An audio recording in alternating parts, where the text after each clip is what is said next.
មនុស្សវាមិនអស់អាក្រក់ទេបើអស់អាក្រក់នោះមិនមែនមនុស្សទេគេហៅព្រះដែរស្មានលើកតែពីរឿងអាក្រក់បំតែមករោងនឹងស្ដាប់ទៅឮតែចំណុចអាក្រក់ឥឡូវហ្នឹងហើយសួរថាលើកពីអាក្រក់បានអីចំណេញអត់ទេវាធ្វើឲ្យរឹតតែខាតទៅទេអូអ្នកនេះអាក្រក់អញ្ចេះអ្នកនោះអាក្រក់អញ្ចោះឥឡូវយើងសាកលើកមើលអង្គុយគិតតែ10 មីនិតនោះឃើញរឿងអាក្រក់អញ្ចេះតិចរឿងអាក្រក់អ្នកណាដែលមិនមានមនុស្សសំស្អាតអញ្ចឹងណាមកកាលណាផ្ទះហ្នឹងភ្ញាក់មកគាត់រៀបចំឲ្យស្អាតទៅគាត់ចេះតែចង់ឲ្យផ្ទះគាត់ស្អាតថែមសម្រាមម៉ូតូគាត់មិនចង់ឲ្យនៅសល់ទេយ៉ាងណា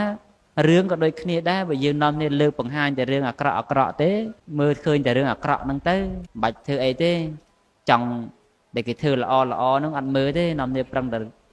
លើកទោសអូសតំណោតែរឿងអាក្រក់ហ្នឹងទៅអត់ចំណេញអីទេតែបើសិនតែយើងបង្ហាញតែរឿងល្អរឿងអាក្រក់វាមានហើយតែដោះស្រាយតាមទស្សនវិជ្ជាជាក់ស្ដែងទៅជាពិសេសអ្នកសារព័ត៌មានអីក៏ចឹងដែររឿងណាអាក្រក់អីវាកើតទៅមិនសូវទៅអូសដំណើរដើមតងវាវែងទៅវាហិតតែសបោមកទៀតដែរហើយយើងអាណាអាក្រក់ទៅបាត់បង់តាណាក៏ទៅស្រាប់តែវាទេហើយយើងបង្កើតតែរឿងល្អទៅដល់អញ្ចឹងមនុស្សបើកភ្នែកមកឃើញរឿងល្អដល់តែឃើញរឿងល្អច្រើនចង់ធ្វើល្អគេដែរដល់ចង់ធ្វើល្អគេដែរយូរមនុស្សនាំគ្នាធ្វើល្អច្រើនតែបើសិនទេបើកភ្នែកមកឃើញរឿងអាក្រក់មនុស្សចាប់ដើមគិតមិនមែនអាក្រក់អីតែអញគេអាក្រក់ដែរហ្នឹងអញ្ចឹងកុំខ្វល់ទៅចេះទៅនឹងមិនរឿងមិនស្រួលណាលោករឿងហ្នឹងរឿងអត់ស្រួលលោកទាំងឡាយដូចច្បាប់ស្រូបទាញអញ្ចឹងបើយើងរោមាសយើងជួបតែមាសទេស្ពាន់សណអីយើងរំលងហើយអាហ្នឹងបើយើងដាក់ចិត្តថាយើងរោមាសតែបើយើងទៅរកដែកអាហ្នឹងជួបតែដែកយើងរកកលៃទៅជួបកលៃដោយលោកទាំងឡាយពេញចិត្តស្រឡាញ់ទិញរបស់កលៃអញ្ចឹងលោកទាំងឡាយសំលុយបានយកទៅទិញតែកលៃមកទេចុងក្រោយសល់សឹកតែកលៃប៉ុន្តែបើលោកទាំងឡាយពេញចិត្តទិញតែមាសតិចច្រើនអាម៉េចក៏ដោយពេញចិត្តនឹងទិញរបស់ពិតគឺមាសលោកទាំងឡាយសល់មាសទីបំផុតសល់មាសអញ្ចឹងហ្មងសពថ្ងៃអ្នកណាដែលគេពេញចិត្តនឹងការធ្វើការងារគឺគេសប្បាយរីករាយតែក្នុងការងារមួយថ្ងៃគិតតែធ្វើការងារហ្នឹងទៅរករបរទទួលទានចិញ្ចឹមជីវិតអីជាដើមអញ្ចឹងទៅប៉ុន្តែបើគេពេញចិត្តទាំងនិយាយដើមគេទៅមួយថ្ងៃហ្នឹងចាំមើលទៅព្រឹកទៅល្ងាចព្រឹកតូបនោះមួយទៅនិយាយដើមគ្នាមួយរឿងដែរថ្ងៃបន្តិចបាយហើយហ្នឹងដូចនឹកដល់ទៅរហូតណាđấyនិយាយមួយរឿងទៀតទៅល្ងាចមុនចូលដេកហ្នឹងទៅមួយរឿងទៀតទៅអញ្ចឹងមួយថ្ងៃហ្នឹងសល់ទៅសល់មកចេះដឹងតែរឿងអ្នកដតីហើយអត់បានប្រយោជន៍អីសោះតាជីហើយខ្ទឹមភ្លេចស្រោចទឹករហូតទល់ងាប់ទៅទៀតលោកទាំងឡាយសាកយករបស់ទ្រព្យឬចំនួនជួញប្រែទៅលក់លោកទាំងឡាយបានប្រាក់ទេបានលុយទេបានទេហើយលុយហ្នឹងគេដែរមកសួរនាំថាអ្នកឯងយកពីណាអីពីណាដែលឲ្យក្តៅកាហាយដល់យើងទេតែបើយើងសុកទៅលួចគោគេយកមកលក់បានលុយទេបានដូចគ្នាតែលុយនឹងហើយយ៉ាងម៉េចក្តៅអញ្ចឹងជីវិតយើងដូចគ្នាងាយទេ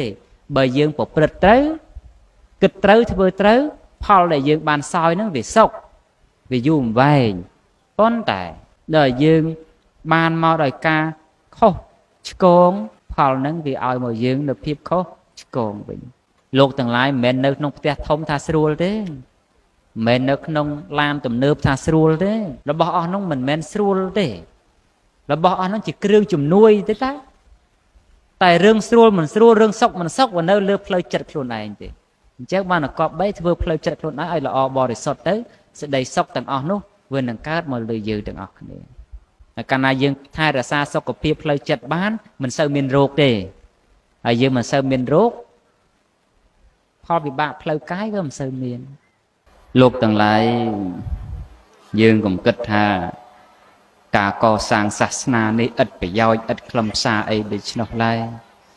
យើងប្រមូលទៅថវិកាទៅកសាងជាតិកសាងផ្លូវទៅវត្តអារាមអីមិនបាច់ប្រឹងប្រែងទេគ្មានប្រយោជន៍អីទេអានោះកុំគិតបែបហ្នឹងព្រោះថាពុទ្ធសាសនាហ្នឹងដើរតួសំខាន់បើយើងគិតមើលទៅប្រទេសជាតិយើងក្រោយពីកលាប់ចាក់មកទួលបានសុខសន្តិភាពសារថ្មីមកច្បាប់កម្ពុជានៃព្រះរាជាណាចក្រកម្ពុជាមានរដ្ឋធម្មនុញ្ញត្រា45ចែងពីច្បាប់នៃពុទ្ធសាសនាថាសាសនាជាសាសនារបស់រដ្ឋប បាវចនាសម្រាប់ជាតិនឹងក៏ប្រកាន់យកសាសនាមួយក្នុងចំណោមដែលធានាបានដោយអធិបតេយ្យភាពឯករាជ្យបូរណភាពទឹកដីក្នុងនោះចាំបាច់ត្រូវមានសាសនាមួយដែរព្រោះថាសាសនាប្រែថាជាកាវចំអុលបង្ហាញយើងគិតមើលទៅថាប្រទេសជាតិយើងចម្រើនទៅបានខ្វះនៅសិលធម៌គុណធម៌តែជាពលរដ្ឋចំណុះរបស់រដ្ឋនឹងរស់នៅបានសេចក្តីសុខដោយរបៀបណាបើមនុស្សបាត់នៅគុណធម៌ជីវធម៌សិលធម៌ការបង្រួបបង្រួមដីអនុគ្រោះដល់គ្នានឹងគ្នានឹងអញ្ចឹងសាសនាដើរតួជាបញ្ញាមួយក្នុងចំណោមបញ្ញាដែលយើងក៏បីចេះដឹងដូចទីឧទាហរណ៍យ៉ាងថាយើងរៀននៅចំណេះជំនាញជាជីវៈរហូតដល់ចប់បរិញ្ញាបត្របណ្ឌិតអនុបណ្ឌិតចប់ក្រោយបណ្ឌិតក៏ដោយបើសិនជាយើងអត់មាននៅសិលធម៌ដែលផ្ដើមចេញពីការអប់រំក្នុងសាសនាទេវាធ្វើឲ្យដែលយើងរៀនចប់ខ្ពង់ខ្ពស់ហ្នឹងគួរឲ្យខ្លាចទៅវិញគួរឲ្យខ្លាចទៅវិញហើយពាក្យថាអភិបាលយើងគិតមើលអភិបាលខេត្តក៏ដោយអភិបាលស្រុកក៏ដោយកាលណាមានឈ្មោះថាអភិបាលគឺអ្នកថែរក្សាហើយអ្នកថែរក្សាហ្នឹងត្រូវប្រកបដោយសិលធម៌នឹងដែរជាចាំបាច់គុណធម៌កន្លងធម៌នឹងដែរមេត្តាធម៌ប្រោសដល់ប្រជាពលរដ្ឋដែលជាកូនស្រុករបស់ខ្លួនហើយបើសិនជាកាលណាថ្នាក់ដឹកនាំមិនប្រកបដោយធម៌ទេវាទៅជារឿងគួរឲ្យខ្លាចវិញណាយើងកាកសម័យទៅមើលសម័យថាឥឡូវបើសិនជាក្នុងតំណែងដែលយើងជា